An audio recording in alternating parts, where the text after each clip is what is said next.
안녕하세요. 반갑습니다. 네, 오늘은요 굉장히 훈남 변호사 한 분을 모셨습니다. 네. 영상 속에서 남자분과 이렇게 투샷으로 잡혀서 나오는 건 처음이거든요.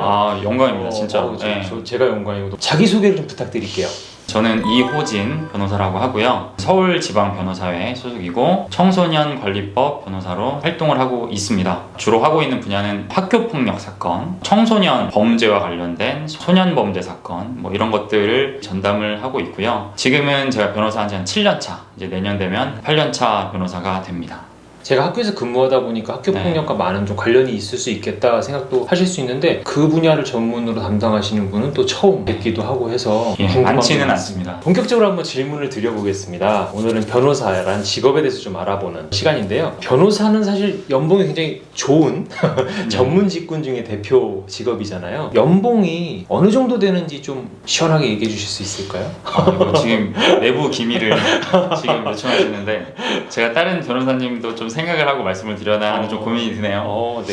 전반적으로 얘기하면 괜찮게 버는 직업 중에 하나는 맞습니다. 네, 솔직하게 인정해 주시니까 다만 이 변호사도 하는 일에 따라 분류가 되는데 크게는 이제 송무변호사라고 하는 거는 보통 드라마나 영화나 이런 데서 보듯이 실제 재판에 참여하고 사건을 수임해가지고 변호를 하고 변론을 하고 이러한 변호사를 이야기하고요. 우리가 일반적으로 알고 있는 그 모습. 그렇죠. 우리가 그냥 딱 변호사. 그거. 사내 변호사라는 게 또 이제 있어요. 이 부분들은 잘 모르시는 분들이 많은데 회사 내에 속한 변호사입니다. 법무팀. 회사 내부적으로 사업을 하다 보면 여러 가지 법률적인 이슈들이 많잖아요. 맞아요. 회장님들 도와서 법무 처리해 주시는 분들 그 팀. 네, 맞습니다. 근데 약간 좀 영화나 드라마에서는 좀 안 좋게 비춰지는 경우가 좀 있기는 한데. 그렇죠. 되게 전문적이고 멋있는 일들을 하시는데 거기서는 조금 그렇죠. 근데 굉장히 재미적인 요소니까. 어쨌든 그 회사 내에 소속돼서 회사 내에서 발생할 수 있는 여러 가지 컴플라이언스 업무들을 하시고 회사에 만약에 소송이 발생하면 작은 건은 그 변호사님이 하실 수도 있지만 통상은 이제 외부 로펌에 외주를 주거든요. 그걸 중간에서 부드럽게 연결해 주시는 어쨌든 법률 전문가시니까 그분도 그러한 역할들을 하는 변호사 직군으로 나눕니다. 사내 변호사도 사기업 사내 변호사가 있을 수 있고 공기업이나 공공기관에 또 소속된 변호사님도 계세요. 그런 분들은 이제 준공무원이 되는 거죠. 연봉을 말씀을 드리면 사내 변호사로 아마 초임으로 제가 알기로는 한 500에서 600선 세후 사내 변호사의 초임 그 정도 되고 이제 연차가 쌓일수록 좀 올라가고요. 송무 변호사는 오히려 초임이 조금 낮을 수 있습니다. 경력이 없는 경우. 그렇죠. 400에서 500 그 정도 되고 이제 연차가 쌓이면서 여러 가지 좀 인센티브 계약을 하기도 하거든요. 승소를 하면 회사로부터 기본급의 얼마가 더 이렇게 왜냐면 성공보수라는 게 있으니까. 성과제. 그쵸.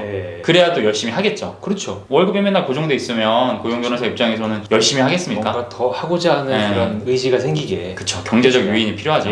그래서 기본급은 좀 낮지만 그런 인센티브 계약이 있으면은 액수가 좀 올라가기도 하고. 송무 변호사 중에서 고용 변호사가 있고 개업한 변호사가 있죠. 저는 개업 변호사고 개업 변호사는 말 그대로 연봉이 딱 정해져 있지는 않아요. 천차만별. 어떤 분은 그렇게도 얘기하시더라고요. 개업 변호사는 영업직이야. 맞아요. 그것도 맞는 얘기입니다. 법률 서비스를 셀링하는 그렇죠. 제공하고 그에 대한 보수를 받는 역할이기 때문에 영업직이라고 볼 수도 있습니다. 노력한 만큼 이제 가져가는 거기 때문에 폭이 굉장히 넓죠. 그래도 잘 보시죠. 그렇습니다. 말을 조심해야 되기 때문에 워낙 전문성이 있으셔서. 아닙니다. 말씀해 주신 거는 대표적으로 이제 사내 변호사, 송무 변호사로 이렇게 나눌 수 있는데 월급을 받는 그런 변호사가 계신 거고 월급 플러스 본인 성과제로 해서 더 벌어 나가는 분들이 계시다. 하나 더 질문을 드려보면 그 개업해서 하시는 분들 수임이라고 그러잖아요. 하나의 어떤 사건이나 상황을 담당을 해서 맡으시면 그 수임료가 폭이 어떻게 되나요? 조금씩 다를 거라는 건 알고 있겠는데 예전에 부동산 관련 건 때문에 좀 상담을 하고 부탁을 드려야 되는 일이 있었는데 맡기게 되면 얼마를 내야 되는 거야? 되게 궁금하더라고요. 근데 그게 어디 인터넷이나 이런 데 잘 나와 있지 않고 맞아요. 가서 또 물어보는 것도 또 약간 부담스럽기도 하고 그래서 맞아 그럴 수 있습니다. 왠지 뭔가 내가 사건을 맡겨야 되는데 돈 얘기부터 하게 되는 그리고 또 가면 맡겨야 될 것 같고 그렇죠. 그럴 수 있습니다. 통상적인 가격을 말씀드리면 민사, 형사, 행정사건, 그다음 가사사건 대충 이렇게 나눌 수가 있어요. 대부분 다 기준은 한 500만 원 이 정도를 기준으로 삼습니다. 형사사건 같은 경우에 조금 더 올라갈 수 있어요. 제가 이제 있는 서초동 기준을 말씀드리면 600에서 700선으로 많이 형성돼 있고요. 간단한 사건 같은 경우는 좀 줄 수도 있고 그렇죠. 더 많으면 더 많아진다. 근데 이제 이렇게 한번 생각을 좀 하실 수는 있을 것 같아요. 이제 500만 원이랑 큰 돈을 내나? 돈의 가치로 보면 크죠. 그쵸, 큰 돈이죠. 근데 이제 변호사들이 소송을 하게 되면 못해도 6개월에서 8개월, 보통 1년 정도까지도 합니다. 그러니까 이거를 월별로 따져보면 그렇게는 생각 한 번도 안 했어요. 이 변호사라는 직업이 조금 간략하게 말씀드리면 남을 대신해서 굉장히 고민을 하고 계속 고민 골머리를 한번 썩어주고 그리고 받는 돈이에요. 어떻게 보면 대신 싸워주는 거거든요. 법에 대한 지식과 그렇죠. 말로 그 다음에 여러 가지 뭐 증거 방법들을 통해서 그거를 한 1년 동안 싸워주는 값이라고 보시면 돼요. 그러니까요. 6개월, 8개월, 1년이다 라고 생각을 해본 적이 없어서 500 그럼 와 되게 근데 그거 어떻게? 라고 생각했는데 계속 고민하고 풀어나가는 거 과정이 그 정도 걸린다 생각하면 덜 부담스럽고 좀 효과가 있었나요? 제 발언이 적절하게 설명하시는데 평생에 법률 문제라는 게 병원 뭐 저희 자주 가잖아요. 그거보다는 훨씬 있을까 말까 한 일이잖아요. 맞아요. 하지만 그거로 인해서 본인의 그 삶에 미치는 파급 효과가 굉장히 또 크죠. 민사 같은 경우에는 큰 액수가 정말 오고 갈 수도 있고 부동산 같은 경우는 정말 억대로 오고 가잖아요. 맞아요. 형사 같은 경우는 저기 감옥을 갈 수도 있는 이거고 맞아요. 그 다음에 소위 얘기한 전과자가 될 수도 있는 거고 인생에서 몇 번 잊지 않을 만한 중대한 일이 결부되어 있는 거기 때문에 그 정도 액수가 과연 큰 건지는 한번 조금 고민해 보셔야 됩니다. 또 다른 새로운 시각으로 한번 생각을 해볼 수 있도록 던져주신 것 같아요. 변호사는 돈 많이 버는 직업? 근데 생각보다 막 너무 많이 버는 거 아니야? 라는 생각을 가지신 분들도 상당히 계실 건데 그러면 수임을 맡게 되면 몇 개월 동안 진행을 할 일이 많기 때문에 동시에 진행하는 건들이 되게 많으시겠어요. 그쵸. 뭐 영화나 드라마에서 보면 한 변호사가 한 건만 이제 맡아갖고 하는 걸로 보이잖아요. 그 에피소드에 집중돼 있으니까. 근데 실무는 그렇진 않고요. 변호사가 통상 여러 개의 사건을 같이 진행을 하고 있습니다. 그럴 수밖에 없겠네요. 보통 재판이 이제 한 달에서 한 달 보름 정도 간격으로 열리거든요. 한 사건만 맡고 있으면은 그렇죠. 한 달 할 수 있는 거죠. 그러니까 여러 가지 사건을 이제 동시에 순차적으로 진행한다고 보시면 되고요. 근데 그렇게 해서 사건을 뭐 소홀하게 한다, 잘 못한다 그런 건 전혀 아닙니다. 그럴 수 없죠. 왜냐하면 소홀하게 해서 결과가 나오지 않으면 변호사님도 힘들고 그분도 힘드니까 그렇게 생각하지는 않는데 그렇게 동시에 진행할 수밖에 없는 그런 구조네요. 꼭 필요한 직업이죠. 멋있는 직업이에요. 근데 보수 얘기부터 시작을 해가지고 궁금하실 수 있으니까요. 사실 궁금했어요, 되게. 얼마든지. 자세한 답변 감사드리고요. 교사들 같은 경우 일을 하면서 정말 아이들과 재밌게 잘 생활하고 같이 있는 일들을 많이 한다 보람도 느끼는데요. 이런 일까지 해야 되나? 이런 자괴감이 좀 드는 그런 순간도 좀 있거든요. 예를 들면 아이들 이제 우유급식을 요즘에는 안 하지만 우유급식을 하면 먹다가 이만큼 남겨가지고 이렇게 넣어놓은 친구 저 많이 했는데 죄송합니다 선생님. 책상 서랍 깊숙한 곳에 이렇게 이게 냄새가 나잖아요. 아니면 먹어야 되는데 안 먹고 놔두는 친구도 좀 많이 있고 그러면 이제 그런 친구들 찾아서 혼을 내려는 목적보다 이제 계도죠. 못 먹은 친구는 먹어라. 몸에 좋으니 먹어라. 그러니까 강제로 먹이진 않는데요. 강요죄를 한번 거기까지 이런 일까지 해야 되나? 이런 생각이 들 때가 있는데 변호사 하면 사실 되게 좋은 모습, 폼나고 멋있는 모습들이 많은데 좀 자괴감이 들거나 좀 힘들다. 이런 혹시 부분이 있을까요? 있습니다. 지금 제가 생각 드는 거는 성공보수라는 게 있습니다. 소송이 다 끝난 다음에 이기면 얼마를 이제 그런 것들이 있거든요. 근데 약정이 되고 좋은 결과가 나왔음에도 불구하고 그 약정된 금원을 주시지 않을 때가 간혹 있어요. 계약을 했는데 돈을 성공보수를 안 그러실 때가 있습니다. 소송도 이기고 너무 좋은데 업무에 대한 그 보수를 받아야 되는데 안 주시니까 받아야 되는데 그러면 전화를 해서 아직 입금이 안 됐습니다. 이런 이야기를 직원분들이 하시기도 하시는데 직원분들 선에서 이게 안 되면 제가 또 얘기를 해야 돼요. 또 전화 한 통으로 해결이 되면 그 정도까지는 또 괜찮은데 그런데 안 되는 경우가 많이 분들도 많이 있다는 거잖아요. 그러면은 못 받은 돈을 받는 거를 이제 추심 업무라고 합니다. 그런 관련된 업무까지 해야 될 때가 아주 정말 간혹 있어서 자괴감이 들죠. 내가 이렇게까지 해야 되나? 저는 우유를 안 먹은 친구는 찾아낼지언정 정해진 보수는 받는데 약속에 의해서 다 주시면 좋겠는데 그런 때가 있습니다.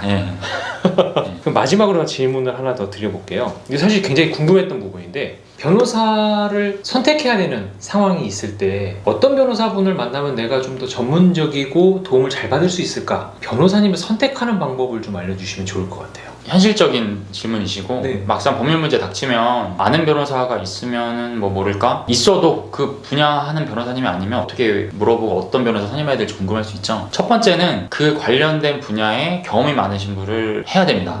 이걸 어떻게 찾느냐. 요새는 변호사님들이 본인을 어쨌든 알리기 위해서 여러 가지 활동들을 많이 하시고요. 네이버, 블로그, 다음 카페도 있고 뭐 유튜브 채널을 운영하시는 분들도 계시고 책이나 뭐 신문 기사나 뭐 이렇게 논설 이런 거, 칼럼 같은 거 이런 것도 있거든요. 검색을 한번 해보시고 그 분야에 좀 이름이 있으신 변호사님인지 그다음 각각의 매체에 들어갔을 때 전문성을 갖고 있는 건지 글을 한번 좀 읽어보세요. 보면은 광고 이런 회사들이 대신해서 그런 걸 올려주기도 하거든요. 네. 그런 것들이 걱정이 될 때가 있어요. 그죠. 광고에 그냥 낚이는 거 아니야? 네. 글을 좀 자세히 보면 변호사님들 중에서 직접 이제 쓰시는 분들이 계십니다.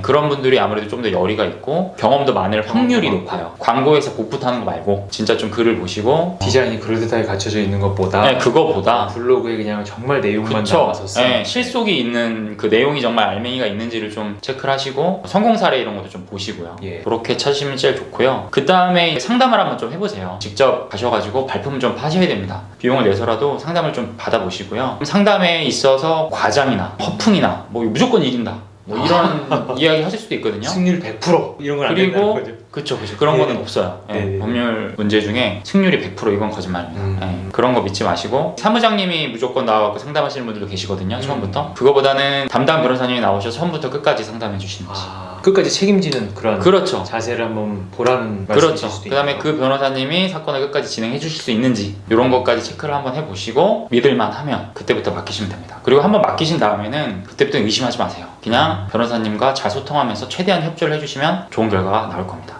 들으면서 좀 생각이 난 부분인데 사실 변호사님이 그 대한변호사협회 학교폭력 관련 전문 인증 변호사시잖아요. 네, 맞습니다. 그 인증이라는 게 모든 변호사분들에게 다 그냥 주어지는 건 아닌 거죠. 그런 건 아니고요. 대한변호사협회에서 인증을 해주는 전문 분야가 있습니다. 등록을 하려면 케이스 수가 몇 개지 수가 이상이 돼야 돼요. 분야마다 좀 다른데 20건 내지는 처리했던 사건의 수가 그렇죠. 그걸 이제 경유증을 보고 판단을 하는데 20건, 30건 이상 돼야 되고 그 다음에 관련해서 연수도 들어야 되고 관련해서 논문이나 저서나 뭐 이런 걸 썼는지까지 봐가지고 이 사람이 이 분야에 전문성이 있다라고 판단이 되면 대한변호사협회에서 인증 변호사 어떤 분야 인증이라고 증서를 줍니다. 변호사님이 이 분야에 전문성이 있는지 많이 사건을 다뤄봤는지를 판단해 볼 수 있는 기준이 될 수 있겠죠. 최소한 이런 기준은 넘는 거를 인증해 주시는 거니까. 네, 맞습니다.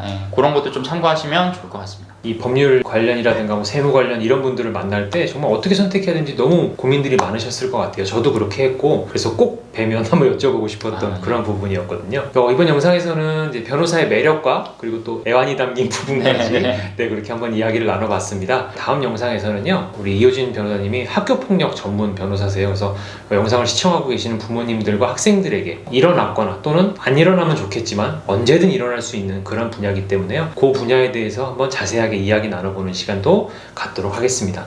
영상 시청해주셔서 감사하고요. 다음 영상도 꼭 기대해주세요. 감사합니다. 감사합니다.